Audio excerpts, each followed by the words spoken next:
ಪ್ರಿಯ ಮಿತ್ರರಿಗೆ ಮಧುಮಾಲಾ ಧ್ವನಿಸಿರಿ ಯೂಟ್ಯೂಬ್ ಚಾನಲ್ಗೆ ಆತ್ಮೀಯ ಸ್ವಾಗತ. ಕ್ಷಮೆಯ ಧರಿತ್ರಿ ಸಂಚಿಕೆ 62. ಶ್ರೀಪತಿ ತನ್ನ ಮನದ ಮಾತುಗಳನ್ನು ಕ್ಷಮಾಳ ಬಳಿ ಹೇಳಿಕೊಳ್ಳುತ್ತಿದ್ದನು. ನಿಮಗೆ ನನ್ನ ಮಾತುಗಳನ್ನು ಕೇಳಿ ಆಶ್ಚರ್ಯ ಆಗಿರ್ಬೋದು, ಆದರೆ ಇದರಲ್ಲಿ ಆಶ್ಚರ್ಯ ಪಡುವಂಥದ್ದು ಏನೂ ಇಲ್ಲ. ನಿಮಗೆ ಕೇಳೋ ತಾಳ್ಮೆ ಇದ್ದರೆ ಹೇಳ್ತೀನಿ ಎಂದ ಶ್ರೀಪತಿಯ ಮಾತಿಗೆ ಖಂಡಿತ ಹೇಳಿ ಎಂದು ಅವನ ಮಾತಿಗೆ ಕಿವಿ ಕೊಟ್ಟಳು. ಸ್ಟೇರಿಂಗ್ ಹಿಡಿದಿದ್ದ ಅವನ ಕೈಗಳು ರಸ್ತೆಯನ್ನೇ ದಿಟ್ಟಿಸುತ್ತಿದ್ದರೂ ಮನಸ್ಸು ಮಾತ್ರ ತನ್ನ ಬಾಲ್ಯದ ದಿನಗಳನ್ನು ಮೆಲುಕು ಹಾಕತೊಡಗಿತ್ತು. ನಾನು ತಾಯಿಯ ಪ್ರೀತಿ ಏನು ಅನ್ನೋದನ್ನು ಅರಿಯದೆ ಬೆಳೆದ ನತದೃಷ್ಟ. ನನಗೆ ಅಕ್ಕ, ತಂಗಿ, ಅಣ್ಣ, ತಮ್ಮ ಯಾರೂ ಇಲ್ಲ. ನನ್ನ ತಂದೆ ಪ್ರತಿಷ್ಠಿತ ಕಂಪನಿಯೊಂದರಲ್ಲಿ ಮ್ಯಾನೇಜರ್ ಆಗಿ ಕೆಲಸ ಮಾಡ್ತಾಯಿದ್ರು. ನನಗೆ 5 ವರ್ಷ ತುಂಬೋದ್ರೊಳಗೆ ನನ್ನ ತಾಯಿ ಯಾವುದೋ ಕಾಯಿಲೆಗೆ ಒಳಪಟ್ಟು ದೇವರ ಪಾದ ಸೇರ್ಕೊಂಡ್ಬಿಟ್ರು. ಅಂದಿನಿಂದ ನನ್ನ ಸಂಪೂರ್ಣ ಜವಾಬ್ದಾರಿ ನನ್ನ ತಂದೆ ಮೇಲೆ ಬಿತ್ತು. ಅವರಿಗೂ ಕೂಡ ನಾನು ಅಂದರೆ ಪಂಚಪ್ರಾಣ. ನಾನು ಅಮ್ಮನನ್ನು ಮಿಸ್ ಮಾಡಿಕೊಂಡು ಕೊರಗಬಾರ್ದು ಅಂತ ಯಾವಾಗಲೂ ನನ್ನ ಜೊತೆನೇ ಇರ್ತಾಯಿದ್ರು.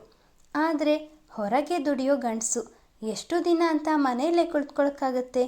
ಜೀವನವು ನಡಿಬೇಕಲ್ಲ. ಕೆಲವು ದಿನ ನನ್ನೊಂದಿಗೆ ಸಮಯ ಕಳೀತಾ ಇದ್ದವರು ಪುನಃ ತಮ್ಮ ಕೆಲಸದ ಕಡೆ ಗಮನ ಹರಿಸಿದ್ರು. ನನಗೂ ಕೂಡ ನನ್ನ ತಂದೆಯ ಕಷ್ಟ ಅರಿವಾಗ್ತಾ ಇತ್ತು. ಮನೇಲಿ ನನ್ನನ್ನು ನೋಡ್ಕೊಳ್ಳೋದಕ್ಕೆ ಒಬ್ಬರು ಹೆಂಗಸನ್ನು ನೇಮಿಸಿದ್ರು. ಆಕೆ ಕೂಡ ನನ್ನನ್ನು ಬಹಳ ಚೆನ್ನಾಗಿ ನೋಡ್ಕೊಳ್ತಿದ್ರು. ನಾನು ನನ್ನ ತಂದೆಯ ಆಸೆಯಂತೆ ಚೆನ್ನಾಗಿ ಓದಿ ದೊಡ್ಡ ಮನುಷ್ಯನಾಗಬೇಕು ಅನ್ನೋ ಪ್ರಯತ್ನದಲ್ಲಿದ್ದೆ. ಪ್ರಯತ್ನದ ಫಲವಾಗಿ ಪ್ರತಿ ತರಗತಿಯಲ್ಲಿ ಉತ್ತಮ ಅಂಕಗಳನ್ನು ಪಡ್ಕೊಳ್ತಾ ಇದ್ದೆ. ಹೀಗೆ ಜೀವನ ಹೇಗೋ ಸುಗಮವಾಗಿ ಸಾಗ್ತಾ ಇರುವಾಗಲೇ ಅದೊಂದು ದಿನ ನನ್ನ ತಂದೆ ಕಂಪನಿಯಲ್ಲಿ ಕೆಲಸ ಮಾಡ್ತಾ ಇರುವಾಗಲೇ ಹೃದಯಾಘಾತದಿಂದ ಸಾವನ್ನಪ್ಪಿದ್ರು ಅನ್ನೋ ಸುದ್ದಿ ನನಗೆ ಬರಸಿಡಿಲಿನಂತೆ ಬಂದೆರಗಿತ್ತು. ಅಮ್ಮ! ಕ್ಷಮ ಚೀರಿದ ಧ್ವನಿಗೆ ಇದ್ದಕ್ಕಿದ್ದಂತೆ ಕಾರಿನ ಬ್ರೇಕ್ ಒತ್ತಿದ ಶ್ರೀಪತಿ ತನ್ನ ಮಾತಿಗೂ ಬ್ರೇಕ್ ಹಾಕಿದನು. ತಾನಿದ್ದ ಕಾರಿನ ಎದುರಿನಲ್ಲಿ ನಾಯಿ ಮರಿಯೊಂದು ಭಯದಿಂದ ಕೂಗಿಕೊಂಡು ಓಡಿ ಹೋದದ್ದನ್ನು ಗಮನಿಸಿ, ಸದ್ಯ ಏನೂ ಆಗಲಿಲ್ಲವಲ್ಲ ಎಂದು ಕ್ಷಮ ನಿಟ್ಟುಸಿರು ಬಿಟ್ಟಳು. ಅದಾಗಲೇ ತನ್ನ ನೆನಪಿನಾಳದಿಂದ ವಾಸ್ತವಕ್ಕೆ ಮರಳಿದ್ದ ಶ್ರೀಪತಿ, ಹೌದು, ದೇವರ ದಯೆ. ನನ್ನ ಕೈಯಿಂದ ಪಾಪ ಆ ಪ್ರಾಣಿಯ ಪ್ರಾಣ ಹೋಗೋದನ್ನು ತಪ್ಪಿಸಿ ನನ್ನನ್ನು ಪಾಪ ಮುಕ್ತನನ್ನಾಗಿ ಮಾಡಿದ್ರಿ ಎನ್ನುತ್ತಾ ನಿಡುಸುಯ್ದನು. ಶ್ರೀಪತಿ, ಸಮಾಧಾನ ಮಾಡಿಕೊಳ್ಳಿ. ನಿಮ್ಮ ಕಥೆ ಕೇಳಿ ನನಗೂ ಬಹಳ ಬೇಸರವಾಯಿತು. ನಿಮ್ಮ ಮನಸ್ಸು ಸರಿಯಿಲ್ಲ ಅನ್ನಿಸ್ತಾ ಉಂಟು. ಗಾಡಿಯನ್ನು ಇಲ್ಲಿಯೇ ಬದಿಗೆ ಹಾಕಿ ಸ್ವಲ್ಪ ನೀರು ಕುಡಿಯಿರಿ ಎಂದು ಆದರಣೆ ತೋರಿದಳು. ಅವನಿಗೂ ವಿಶ್ರಾಂತಿಯ ಅಗತ್ಯತೆ ಇದೆ ಎನಿಸಿತು. ಕಾರನ್ನು ಮರದ ಬುಡವೊಂದರ ಬಳಿ ನಿಲ್ಲಿಸಿ ಕೆಳಗಿಳಿದನು. ಕ್ಷಮ ಕಾರಿನಲ್ಲಿದ್ದ ನೀರನ್ನು ತಂದು ಶ್ರೀಪತಿಯ ಕೈಗಿತ್ತಳು. ನೀರು ತೆಗೆದುಕೊಂಡು ಥ್ಯಾಂಕ್ಸ್ ಎಂದ ಶ್ರೀಪತಿ ಘಟಘಟನೆ ನೀರನ್ನು ಗಂಟಲಿಗಿಳಿಸಿದನು. ಕುಡಿಯುವ ಭರದಲ್ಲಿ ನೆತ್ತಿಗೇರಿ ಕೆಮ್ಮತೊಡಗಿದಾಗ ಕ್ಷಮಾಳೆ ಅವನ ತಲೆಯನ್ನು ತಟ್ಟಿದಳು. ಅವಳ ಸ್ಪರ್ಶ ಅವನಿಗೆ ತಾಯಿಯ ನೆನಪನ್ನು ತರಿಸಿತ್ತು. ಹೆತ್ತ ತಾಯಿಯ ನಂತರ ತಾಯಿಯ ಸ್ಥಾನವನ್ನು ತುಂಬುವವಳು ಕೈ ಹಿಡಿದ ಮಡದಿ ಅನ್ನೋ ಮಾತಿದೆ. ಕ್ಷಮ, ಬರಿದಾದ ಈ ಮನಕ್ಕೆ ನೀನು ಆಸರೆಯಾಗ್ತೀಯಾ? ಕೇಳಬೇಕೆಂದುಕೊಂಡವನ ಮಾತುಗಳು ಮನಸ್ಸಿನಲ್ಲಿಯೇ ಉಳಿಯಿತು. ಅವನ ಕೆಮ್ಮುವಿಕೆ ಕಡಿಮೆಯಾದಾಗ ಅವನ ತಲೆಯಿಂದ ಕೈ ತೆಗೆದ ಕ್ಷಮ, ಕ್ಷಮಿಸಿ, ನನಗೆ ಎಂತ ಮಾಡಬೇಕೋ ತಿಳಿಲಿಲ್ಲ ಎಂದು ಅಧೀರಳಾದಳು. ಪರವಾಗಿಲ್ಲ, ನಾನು ಯಾವಾಗಲೂ ಹೀಗೆ, ಎಲ್ಲದರಲ್ಲೂ ಅವಸರ. ತಿನ್ನುವಾಗ ಕುಡಿಯುವಾಗ ಅದೆಷ್ಟು ಬಾರಿ ನೆತ್ತಿಗೇರಿದೆಯೋ ನನಗೆ ಗೊತ್ತಿಲ್ಲ. ಪ್ರತಿ ಬಾರಿ ಅಹಲ್ಯ ಅಮ್ಮ ನನ್ನ ಜೊತೆ ಇರ್ತಾರೆ. ಅವರು ಕೂಡ ನಿಮ್ಮ ಹಾಗೆ. ನಾನು ತಿಂದದ್ದು ನೆತ್ತಿಗೇರಿದಾಗ ಪ್ರೀತಿಯಿಂದ ನನ್ನ ತಲೆನ ತಟ್ತಾರೆ ಎಂದನು. ಪ್ರತಿ ಬಾರಿ? ಅವಳಿಗೆ ಅವನ ಮಾತು ಅರ್ಥವಾಗದೆ ಪ್ರಶ್ನಿಸಿದಳು. ಹೌದು, ಪ್ರತಿ ಬಾರಿ. ನನ್ನ ತಂದೆಯ ಸಾವಿನ ಸುದ್ದಿನ ನನಗೆ ಅರಗಿಸಿಕೊಳ್ಳೋದಕ್ಕೆ ತಿಂಗಳುಗಳು ಕಳೆದರೂ ಸಾಧ್ಯವಾಗಲಿಲ್ಲ. ಮನೆಯ ಕೆಲಸದಾಗೆ ನನ್ನನ್ನು ಸಮಾಧಾನ ಪಡಿಸ್ತಾ ಇದ್ಲು. ಆದರೂ ನನ್ನವರು ಯಾರೂ ಇಲ್ಲ ಅನ್ನೋ ಭಾವನೆ ದಿನೇ ದಿನೇ ನನ್ನನ್ನು ಕೊಲ್ತಾ ಇತ್ತು. ಓದಿನಲ್ಲೂ ಆಸಕ್ತಿ ಕಳೆದುಕೊಂಡಿದ್ದ ನನಗೆ ಭರವಸೆಯಾಗಿ ಬಂದವರು ಅಹಲ್ಯ ಅಮ್ಮ. ತಂದೆ ತಾಯಿ ಇಲ್ಲದೆ ಅನಾಥನಾಗಿದ್ದ ನನ್ನನ್ನು ಮನೆಗೆ ಕರ್ಕೊಂಡೋಗಿ ಮಗನಂತೆ ಉಪಚರಿಸಿದ್ರು.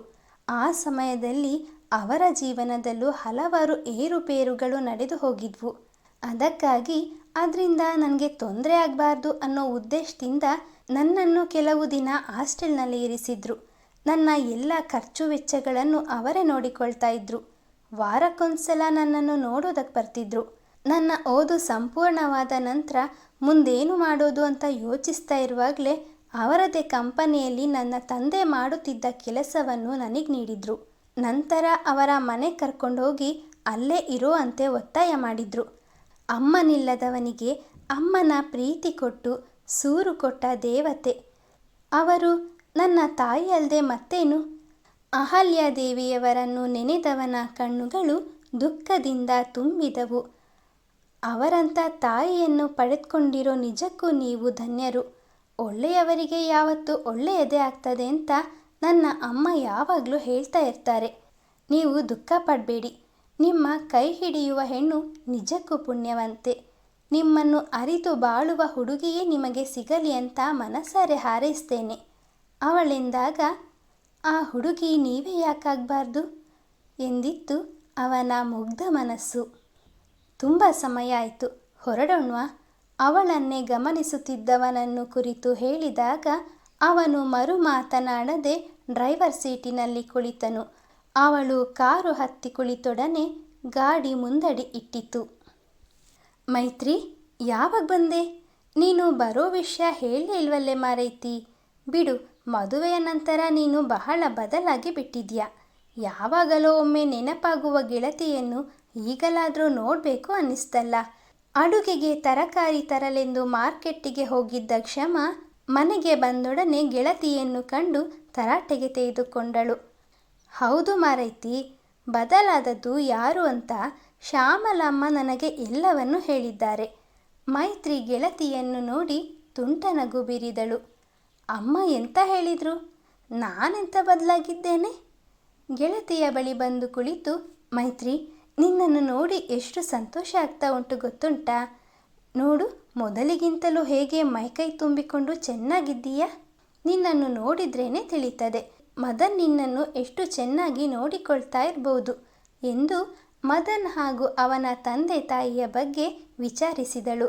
ಗಂಡನ ಮನೆಯವರ ಬಗೆಗೆ ಹೊಗಳಿಕೆಯ ಮಾತುಗಳನ್ನಾಡಿದ ಮೈತ್ರಿ, ಕ್ಷಮ, ಅಪ್ಪ ಅಮ್ಮ ಹೇಳ್ತಾ ಇದ್ರು, ಕ್ಷಮ ಆಗಾಗ್ಗೆ ಕಾಲ್ ಮಾಡಿ ವಿಚಾರಿಸ್ತಾ ಇರ್ತಾಳೆ ಅಂತ.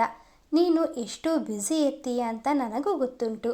ಅಂಥವುದರಲ್ಲೂ ನನ್ನ ತಂದೆ ತಾಯಿಯನ್ನು ನೆನೆಸಿಕೊಂಡು ಕಾಲ್ ಮಾಡ್ತೀಯಲ್ಲ, ಬಹಳ ಸಂತೋಷ ಕಣೆ ಎಂದು ಗೆಳತಿಯನ್ನು ತಬ್ಬಿದಳು. ಹೀಗೆ ಗೆಳತಿಯರಿಬ್ಬರು ಮಾತನಾಡುತ್ತಿರುವಾಗಲೇ, ಕ್ಷಮ, ನೀನು ಅವಳು ಮೈಕೈ ತುಂಬಿಕೊಂಡಿರೋದನ್ನು ಮಾತ್ರ ನೋಡ್ತಾ ಇದ್ದೀಯ, ಆದರೆ ಅದಕ್ಕೆ ಕಾರಣ ಏನು ಅಂತ ಕೇಳಿಲ್ವಲ್ಲ? ಶ್ಯಾಮಲ ಅಡುಗೆ ಕೋಣೆಯಿಂದಲೇ ಗೆಳತಿಯರ ಮಾತಿಗೆ ಜೊತೆಯಾದರು. ಕೇಳಲಿಕ್ಕೆ ಏನುಂಟು ಅಮ್ಮ, ಅತ್ತೆ ಮನೆಯಲ್ಲಿ ಬೆಣ್ಣೆ ತುಪ್ಪ ತಿಂದು ತಿಂದು ಹೀಗೆ ಟೊಮ್ಯಾಟೊ ಥರ ಆಗಿದ್ದಾಳೆ ಅಲ್ವೇನೆ ಮರೈತಿ ಎಂದು ಉತ್ಸುಕಳಾಗಿ ಗೆಳತಿಯನ್ನೇ ದಿಟ್ಟಿಸಿದಳು. ಮೈತ್ರಿ ಏನು ಮಾತನಾಡದೆ ನಾಚಿಕೆಯಿಂದ ತಲೆ ತಗ್ಗಿಸಿದಳು. ಅವಳ ಮೌನಕ್ಕೆ ಕಾರಣ ಅರಿಯಲಾಗದ ಕ್ಷಮ ವಿಷಯವೇನೆಂದು ಅಮ್ಮನಲ್ಲಿ ವಿಚಾರಿಸಿದಳು. ಕ್ಷಮ, ಅಮೃತ ಮಗುವನ್ನು ಕರ್ಕೊಂಡೋದ್ಲು ಅಂತ ಬೇಸರ ಮಾಡ್ಕೊಂಡಿದ್ಯಲ್ಲ, ಇನ್ನು ಕೆಲವು ತಿಂಗಳು ನಿನ್ನ ಜೊತೆ ಆಡೋದಕ್ಕೆ ಮತ್ತೊಂದು ಪುಟ್ಟ ಮಗು ಬರುತ್ತೆ ಅಲ್ವಾ ಮೈತ್ರಿ ಎಂದು ಮುದ್ದಿನಿಂದ ಅವಳ ಗಲ್ಲವಿಡಿದು ತಲೆ ಮೇಲೆತ್ತಿದರು. ವಿಷಯ ಕೇಳಿ ಕ್ಷಮ ಸಂತೋಷದಿಂದ ಗೆಳತಿಯ ಕೈ ಹಿಡಿದು ಗಿರಗಿಟ್ಟಲೆ ತಿರುಗಿಸಿದಳು. ತಾನು ತಾಯಿಯಾದ ವಿಷಯ ಕೇಳಿ ಸ್ವತಃ ಕ್ಷಮಾಳೆ ತಾಯಿ ಆದಷ್ಟು ಸಂತೋಷ ಪಡುತ್ತಿರುವುದನ್ನು ಕಂಡು ಮೈತ್ರಿಯ ಕಣ್ಣುಗಳು ತುಂಬಿ ಬಂದಿತು. ಇಷ್ಟು ದೊಡ್ಡ ಸಿಹಿ ಸುದ್ದಿ ಹೇಳಿರುವಾಗ ಸಿಹಿ ಊಟ ಮಾಡಿಕೊಂಡೇ ಹೋಗಬೇಕು. ಶ್ಯಾಮಲಾರ ಒತ್ತಾಯಕ್ಕೆ ಮಣಿದ ಮೈತ್ರಿ ಗೆಳತಿಯೊಂದಿಗೆ ಹರಟುತ್ತಾ ಸಮಯ ಕಳೆದಳು. ಎಷ್ಟೋ ದಿನಗಳ ಸುಖ ದುಃಖಗಳ ವಿಚಾರಗಳು ಇಬ್ಬರಿಂದಲೂ ವಿನಿಮಯವಾದವು. ಕ್ಷಮ ತನ್ನ ಕಂಪನಿಯಲ್ಲಿ ತನ್ನೊಂದಿಗೆ ಕೆಲಸ ಮಾಡುತ್ತಿರುವ ಸಹೋದ್ಯೋಗಿಗಳು, ಅಹಲ್ಯಾದೇವಿಯವರ ಗುಣಸ್ವಭಾವ, ಮಗನಿಗಿಂತ ಹೆಚ್ಚಾಗಿ ಕಂಪನಿಗೆ ದುಡಿಯುತ್ತಿರುವ ಶ್ರೀಪತಿ, ಅವನ ಹಿಂದಿನ ಜೀವನ, ಅವಿನಾಶನ ಇತ್ತೀಚಿನ ನಡವಳಿಕೆ ಎಲ್ಲದರ ಬಗ್ಗೆಯೂ ಇಂಚಿಂಚಾಗಿ ಹೇಳಿದವಳು ಕೃಷ್ಣನ ಬಗೆಗೆ ಒಂದೇ ಒಂದು ಮಾತನ್ನು ಸಹ ಆಡಲಿಲ್ಲ. ಅಬ್ಬಾ, ನಿನ್ನ ಜೀವನದಲ್ಲಿ ಏನೆಲ್ಲ ನಡೆದಿದೆ, ಆದರೂ ಮುಖ್ಯವಾದ ವಿಷಯವನ್ನು ನನ್ನ ಬಳಿ ಹೇಳಿಕೊಂಡಿಲ್ಲ ಅನ್ನಿಸ್ತದೆ. ಮೈತ್ರಿ ಕ್ಷಮಾಳತ್ತ ಅನುಮಾನದ ನೋಟ ಬೀರಿದಳು. ಒಂದು ಕ್ಷಣ ಏನನ್ನು ಯೋಚಿಸುವಂತೆ ನಟಿಸಿದ ಕ್ಷಮ, ಇಲ್ಲ, ನಾನು ನಿನ್ನ ಬಳಿ ಯಾವ ವಿಷಯವನ್ನು ಮುಚ್ಚಿಟ್ಟಿಲ್ಲವಲ್ಲ ಎಂದು ತೊದಲಿದಳು. ಅವಳು ಬೇಕೆಂದೇ ವಿಷಯವನ್ನು ಮುಚ್ಚಿಟ್ಟಿರುವಳು ಎಂದು ಅವಳ ಕೆಂಪಾದ ಮುಖವೇ ಹೇಳುತ್ತಿತ್ತು. ಯಾಕೆ ಈ ರೀತಿ ಆಡ್ತಾ ಇದ್ದೀಯಲ್ಲ? ನನಗೆ ಅಮ್ಮ ಎಲ್ಲ ವಿಷಯವನ್ನು ಹೇಳಿದ್ರು ಅಂತ ನಿನಗೆ ಆಗಲೇ ಹೇಳಿದ್ನಲ್ಲ. ಮೈತ್ರಿಗೆ ಕ್ಷಮಾಳನ್ನು ರೇಗಿಸಿದಷ್ಟು ತೃಪ್ತಿ ಇರದಂತಾಗಿತ್ತು. ಮೈತ್ರಿ ಕೃಷ್ಣನ ಬಗ್ಗೆಯೇ ಕೇಳಲು ಈ ರೀತಿ ಮಾತನಾಡುತ್ತಿದ್ದಾಳೆ ಎಂಬುದನ್ನು ಅರಿಯಲು ಕ್ಷಮಾಳಿಗೆ ಕಷ್ಟವೆನಿಸಲಿಲ್ಲ. ನೀನು ಯಾವುದರ ಬಗ್ಗೆ ಮಾತನಾಡ್ತಾ ಇದ್ದೀಯಾ? ತಿಳಿದು ತಿಳಿಯದವಳಂತೆ ಪ್ರಶ್ನಿಸಿದಳು. ಮಳ್ಳಿ ಮಂಚಕ್ಕೆ ಎಷ್ಟು ಕಾಲು ಅಂತ ಅಂದರೆ 3 ಮತ್ತೊಂದು ಅಂತ ಅಂದ್ರಂತೆ. ನಿನಗೆ ಹೊಸ ಫ್ರೆಂಡ್ ಸಿಕ್ಕಿದ್ದಾರೆ ಅಂತ ಈ ಹಳೆಯ ಗೆಳತಿ ಬೇಡವಾದ್ಲು ಅಲ್ವಾ? ಹೊಸ ನೀರು ಬಂದಾಗ ಹಳೆ ನೀರು ಕೊಚ್ಚಿಕೊಂಡು ಹೋಗೋ ಆಗಿದೆ ನನ್ನ ಪರಿಸ್ಥಿತಿ. ನಾಟಕೀಯವಾಗಿ ನಟಿಸಿದ ಮೈತ್ರಿ ಕುಳಿತಲ್ಲಿಂದ ಮೇಲೆದ್ದಳು. ಎಂಥದೇ ಮಾರೈತಿ ನಿನ್ಗೋಳು? ಹಳೆ ನೀರು ಹೊಸ ನೀರು ಅಂತ? ಹೌದು, ನನಗೊಬ್ಬ ಒಳ್ಳೆಯ ಸ್ನೇಹಿತನ ಪರಿಚಯವಾಗುಂಟು. ಆತನ ಹೆಸರು ಕೃಷ್ಣ ಅಂತ. ಅವತ್ತೇ ಕಾಲ್ ಮಾಡಿದಾಗ ಎಲ್ಲವನ್ನು ಹೇಳಿದ್ನಲ್ಲ. ನೀನೇ ಆತನನ್ನೊಮ್ಮೆ ನನಗೆ ಪರಿಚಯಿಸು ಅಂತ ಹೇಳಿ ಈಗ ನನಗೆ ವಿಷಯ ತಿಳಿದೇ ಇಲ್ಲ ಅನ್ನೋ ಹಾಗೆ ಆಡ್ತಾ ಇದ್ದೀಯಲ್ಲ. ನಿನಗೆ ಆತನ ಬಗ್ಗೆ ಹೇಳೋದಕ್ಕಿಂತ ಅವರನ್ನೇ ನಿನ್ನ ಮುಂದೆ ನಿಲ್ಲಿಸ್ತೇನೆ, ಆಗ ಎಷ್ಟು ಬೇಕಾದರೂ ಮಾತಾಡುವೆಯಂತೆ ಎಂದು ಗೆಳತಿಯ ತುಂಟಾಟಕ್ಕೆ ವಿರಾಮವಿಡುವ ಪ್ರಯತ್ನ ಮಾಡಿದಳು. ಹೌದು ಕ್ಷಮ, ಅಮ್ಮ ಹೇಳೋ ಮುಂಚೆಯೇ ನೀನೇ ನನಗೆ ವಿಷಯ ಹೇಳಿದ್ದೆ. ಆದರೆ ನಿನ್ನನ್ನು ಸ್ವಲ್ಪ ರೇಗಿಸೋಣ ಅಂತ ಆಸೆ ಆಯಿತು ಎಂದು ಕ್ಷಮಾಳ ಗುಳಿಬಿದ್ದ ಕೆನ್ನೆಗಳನ್ನು ಗಟ್ಟಿಯಾಗಿ ಹಿಂಡಿ ಹಿಪ್ಪೆ ಮಾಡಿದಳು. ಬಿಡು ಮಾರೈತಿ, ನೋವಾಗ್ತಾ ಉಂಟು. ಕ್ಷಮಾಳ ಧ್ವನಿ ಏರಿದಷ್ಟು ಮೈತ್ರಿಯ ಹಿಡಿತವು ಬಿಗಿಯಾಗುತ್ತಿತ್ತು. ಗೆಳತಿಯರ ಮಾತುಕತೆ ಮುಗಿಯುವುದರೊಳಗಾಗಿ ಶ್ಯಾಮಲಾರ ನಳಪಾಕವು ಸಿದ್ಧವಾಗಿತ್ತು. ನಿರೀಕ್ಷಿಸಿ ಮುಂದಿನ ಸಂಚಿಕೆಯಲ್ಲಿ. ಮಿತ್ರರೇ, ಕಥೆಯ ಬಗ್ಗೆ ನಿಮ್ಮ ಅನಿಸಿಕೆ ಅಭಿಪ್ರಾಯಗಳನ್ನು ದಯವಿಟ್ಟು ಕಮೆಂಟ್ನ ಮೂಲಕ ಹಂಚಿಕೊಳ್ಳಿ. ಹಾಗೆ ಲೈಕ್, ಶೇರ್, ಸಬ್ಸ್ಕ್ರೈಬ್ ಮಾಡುವುದರ ಮೂಲಕ ನಮ್ಮನ್ನು ಪ್ರೋತ್ಸಾಹಿಸಿ. ಮುಂದಿನ ಸಂಚಿಕೆಯಲ್ಲಿ ಮತ್ತೆ ಸಿಗೋಣ. ಧನ್ಯವಾದಗಳು.